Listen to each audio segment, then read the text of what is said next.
A lot of you might remember the last time we spoke about Asking Alexandria in a full album setting.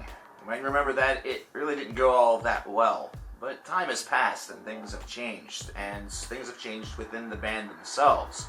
There's many things that can be asked about Asking Alexandria, either that or wondered about the group, is how the Black was really going to be, considering original vocalist Danny Worsnop is now gone, replaced with Dennis Stoff, and there seems to be, at least from what you saw or what you heard from some of the singles, some lingering feelings. Their last album was a bit experimental, and that's partially because of Danny's own philosophy about music, the things that he liked and the things that he no longer cared for.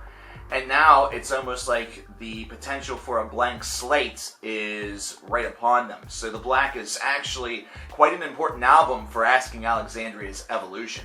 So this 12-track affair that clocks in at 47 minutes roughly is one that has a lot of meaning, I'm sure, to not only fans of this band, but also to the band themselves, considering it sort of carves out where the future is going to lie. And for those of you who are wondering why I never reviewed We Are Harlots, I just never really got to it and never really gave it much attention. That's just the honest truth.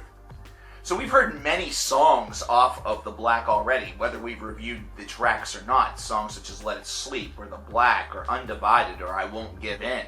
You know, there's honestly been a lot that has been offered by the band for this album prior to its release.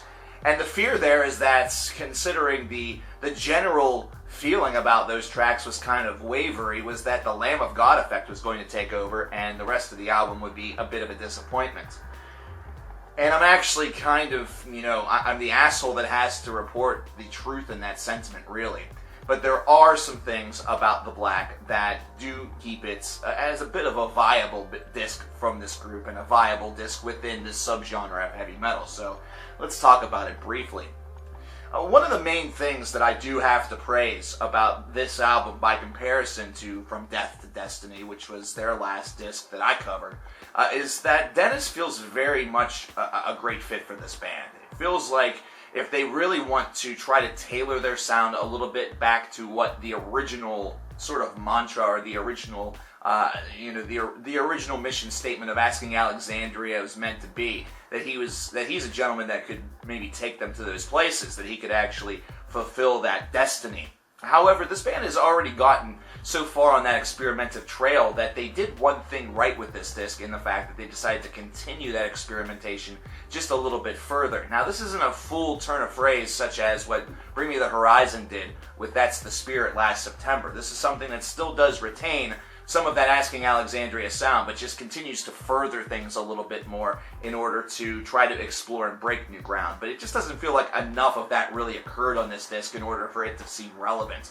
Originally, this was an album where it was stated that there was going to be influence from bands such as Van Halen and Guns N' Roses, and I think the dog ate their homework or something, because there's not much that could really fulfill that idea within this disc. I mean, there are some very, there are some soaring leads on the vocal department, and there is some, guitar work and basic framework that is a little bit more geared toward perhaps a rock feel as opposed to just directly assaulting with metal consistently 100% of the time. But that's not really enough in order to feel as though that territory has been breached, let alone been tread. It's instead one where it seems more a happy sentiment, maybe that they were taking the approach of a little bit more of a rock and roll or a hard rock idealism, as opposed to staying really firmly rooted in their metalcore / deathcore, whatever you want to call it, philosophy. And for that, you do have to give some credit where credit is due.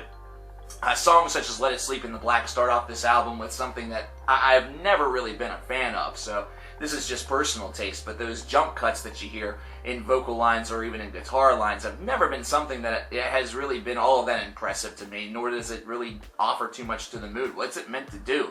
Is it meant to really suspend or cause some sort of element or idea of fracture within a mental system? Is it meant to really be something that showcases insanity? Either way, it's not something that really has that directed result. It's instead one that feels just like a random excuse to use some production.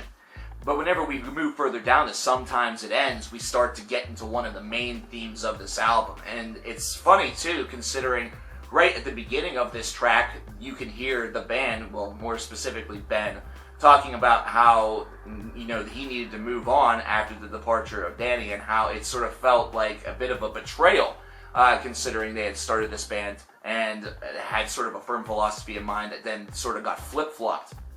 It's interesting that this is the route, and this is the words, and this is what they use, considering there's a lot of time and a lot of real energy on this album that's very much dedicated to that idea of moving on, that idea that things definitely changed. It was not something that stayed the way it was said it was going to stay forever. There still seems to be not so much some sour grapes, but still just some sour emotions that are within members of the band, specifically Ben, and it kind of carries over, and it carries over a message of, perhaps this needed to be rewritten again. It was said that the record was rewritten once before. That way it would cater a little bit more to Dennis, but maybe a little bit more needed to be done. It just seems like there's a lot of emotional power that's driven toward this, and it's not done in a way that feels, epic. Either that, or it's not done in a way where it feels like it adds something to the disc. This isn't Wish You Were Here by Pink Floyd, where any sort of, musing towards Syd Barrett feels like it has meaning and feels actually like a very nice tribute. It's instead one that feels very much like it has some sour and dour in its, scowl. But with that being said, the flow of this album is not too bad. It's one that does maintain its focus at points, but at times where it doesn't, even though it doesn't lose its focus, it just doesn't seem to go too many places. There are times where this band treads a little bit more toward what I would consider the modern radio appeal, such as songs like Send Me Home, either that or Gone, which sounds like they're attempting to get a modern metal ballad out there onto metal or alternative radio, and it just really feels extremely forced, even though it does have a lot of personality to it. And it's something that kind of hurts this album a good bit. It's something where it sadly sounds a little bit try-hard as opposed to flowing naturally. And I think there was just so much in the way of distraction during the course of time between From Death to Destiny and The Black, where the songwriting actually took a little bit of a hit because of it. And it's kind of a shame, because I do think that this band, I think Asking Alexandria, is moving in some positive directions. I believe that this band has a lot to really offer. They have potential, and this album just feels a bit jilted. It feels a bit off. But that's something that can honestly be seen as a building block, be seen as a stepping stone. The Black could serve for Asking Alexandria as a bridge. It could serve as a bridge from Danny's point in time with the band to now what we have with Dennis. And I think that whenever you see this band return down the line with their fifth record and especially their sixth record, that you're going to see a lot of growth within this band, and you're going to see the songwriting become a little bit more focused, a little bit more tight, and very, very direct. I think this approach sort of takes things the long way round, and whenever the band starts to rediscover that very direct nature that caused them serious, meteoric rise to acclaim with their opening discs, then that's whenever you're going to see the band sort of turn it all around. But for right now, this one's just a really weak representation of what Asking Alexandria is all about. Love the fact that they opted to go and do a little bit of experimentation, but it doesn't feel like there was nearly enough done. It almost feels like a wasted sentiment. But aside from that, there are some tracks on here that do hold their own relatively nicely. Just a Slave to Rock and Roll feels a bit hokey, but does all right. The Lost Souls isn't bad. And then whenever you get down to some of the singles, such as Undivided or Let It Sleep, they do some things very, very right in between all of those things that are not quite as well tailored. So this is a disc that it feels like a transition point, which is exactly what it is. And that's all the more it should be read into as. It's a 76 out of 100. They did some things, to their best, but it's just not something that feels like enough progress was made, and that there's still a lot that was, sort of held on to based off of the past. And, if you really want to give the idea of moving on, take a little bit more time if you have to. Do what you gotta do. Rome wasn't built in a day, and great albums don't manifest themselves overnight. A great album this is not, but it also is not a terrible album. But I want to know what you guys think about the Black by Asking Alexandria. I am Cover Killer Nation, and did you like George Jones yesterday talking about Axl Rose? And it seems like Guns N' Roses just keeps coming up. Why?